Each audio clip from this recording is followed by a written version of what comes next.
今日嘅半山一號咧，會同大家入屋逐間睇。之前大家最關心嘅圖則同埋價錢咧，亦都會喺呢一集一次過同大家講晒。咁啊，留意緊呢個樓盤嘅朋友咧，就萬勿錯過啦。首先帶大家睇向住加斯蘭花園東南面嘅單位 A 至 G 單位呢，7個戶型咧都係3房1廳，基本戶型都係610隻至655隻，係雙房相近嘅戶型。咁我哋跟住鏡頭入屋睇。入到屋裏邊咧，我哋見到右手邊咧就會係一系列嘅廚房同埋一啲名廠嘅家電，大部分都係德國嘅牌子。再入去咧，大家會見到飯廳、客廳，大家見到窗咧亦都係相當光猛嘅同埋闊落嘅。咁我哋睇下呢個3房嘅單位，入去主人房望一望，咁主人房咧亦都係相當光猛。咁啊，再望下2個細房 ，OK 都係相當唔錯啊。咁啊，再望下衛生間，衛生間係有窗嘅。咁啊，順帶一提，呢個單位咧係一個連精裝修嘅單位，我哋咧係可以選擇要精裝修同埋唔要嘅。咁佢分別咧就係包晒呢啲家私電器啦，或者係只係需要廚房、廁所同埋天地牆就可以啦。我哋睇完3房嘅戶型，再睇下400幾尺嘅2房1廳實唔實用先啊。咁入到屋咧都係廚房啦，右手邊係洗手間。另外，我哋望下主人房、次臥，咁啊出翻廳、客飯廳都係相當分明啊，做得相當唔錯。如果400幾尺咧，可以做到咁，都算係唔錯啦。咁啊，2房單位咧，佢最細係有408尺，咁啊最大咧係483尺。咁另外咧，仲有2房2廁嘅628尺。好啦，我哋跟住鏡頭去628尺嘅2房2廁 O 單位睇下。如果需要2房要套房咧，呢個係唯一一個有套房嘅戶型。咁大家睇到入到屋裏邊，我哋會先見到成套嘅廚具啦，再去洗手間，我哋望一望都做得唔錯。咁啊，客飯廳相當分明，2間房，主人房有套房。我哋睇完大細2房之後咧，我哋再睇下開放式單位。全個樓盤裏邊咧，只係得2個戶型係開放式1房。咁呢個係 IJ 嘅單位，364尺嘅，咁係一個相當抵買嘅單位。最後我會再講價錢。咁入到屋啦，左手邊係廚房，右手邊係洗手間、客飯廳，然後就係床啦、櫃啦，咁啊亦都係比較開揚嘅。咁啊，我哋睇到咧 ABCDEFG 嘅單位係東南3房1廁，610尺至到655尺。咁佢嘅價錢咧，大概係550萬左右。如果唔要裝修咧，大概係500萬鬆啲。如果可以做埋職工 plan 嘅話咧，就大概會係400中萬左右，就已經有交易噶啦。咁即係話咧，大概拎90萬左右嘅首期咧，月供就13000幾。呢一隻戶型咧，可能市面上都可以租到14000-15000蚊嘅。如果需要大啲嘅朋友咧，可以揀 H 戶型。呢個 H 戶型咧係748尺，有2個廁所、3個房間。呢一個戶型相當好。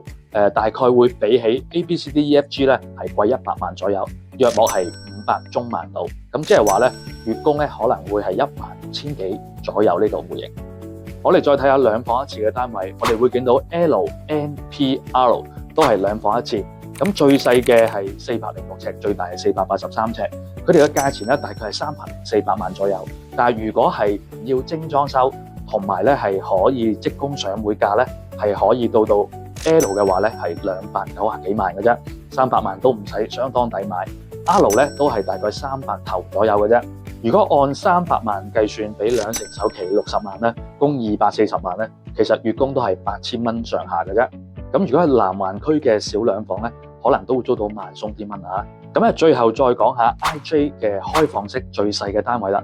呢一個單位咧係全屋苑最平最細嘅單位，咁係只係得364尺嘅。如果呢個單位咧大概係300萬左右，但係如果唔要精裝修，加埋可以即時上會嘅話咧，可能只需要256萬就可以買得到啦。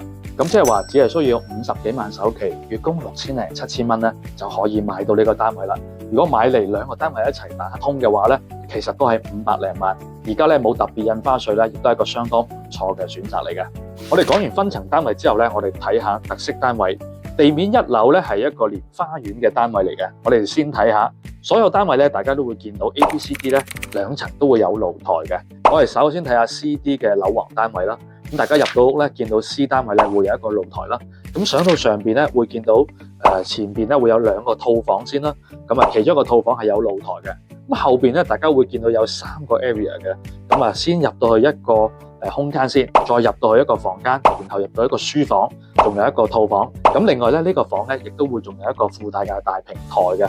如果中意平台花園嘅朋友咧，呢個相當唔錯。咁呢一個單位咧係一個1909尺，另外附帶一個143尺平台嘅單位嚟嘅。呢個單位大概係16萬左右。咁如果唔要精裝修，同埋可以即供一次性咧，係可以大概係1400萬左右嘅。咁大家再睇下隔離呢個 D 單位，入到屋下邊一個露台，咁上到去上邊咧亦都4房嘅設計啦。